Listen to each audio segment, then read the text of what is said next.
As the Syrian conflict stretches out in time, it has also spread geographically. Echoes of the uprising are felt far from the country's borders. What's happening in Syria is heartbreaking and outrageous, and what you've seen is the international community mobilize against the Assad regime. Strategic analyst Dr. Salim says one thing is clear, though. It's certainly gone far beyond words of sympathy. And according to those on the ground in Syria, that mobilization has many more forms than officially stated. During the operation in Baba Amr, the Syrian army arrested fighters from Gulf countries in Afghanistan, Iraq, Libya, and some European states. Their work was coordinated by Qatari and Saudi intelligence officers, as well as CIA, Mossad, and Blackwater agents.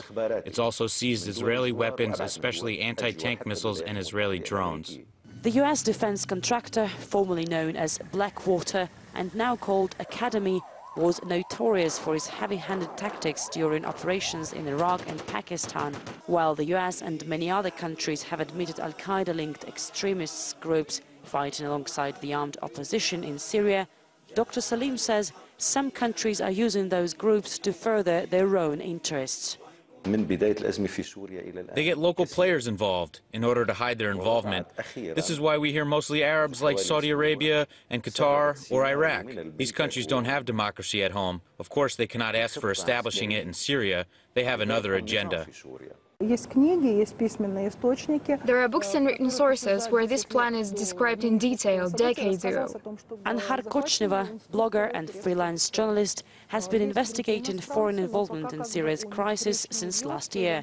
She says this is a story with three main chapters: weapons smuggled across the border, overseas contractors, and foreign cash.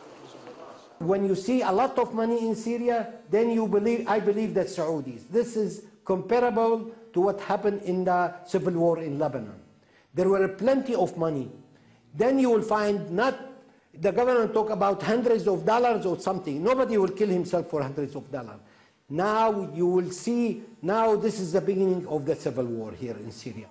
With more and more reports on international involvement emerging and calls to arm the opposition getting louder, even for those at the grassroots of the uprising, the initial euphoria is turning bitter. I can't say we regret what we did, but we didn't want things to go that far. It turned so much militarized, globalized and violent. We never wanted and don't want intervention now. But fears are, Abdulaziz says, that it could be too late to stop this all-devouring flames of conflict. Marie Finoshina, RT, Damascus, Syria.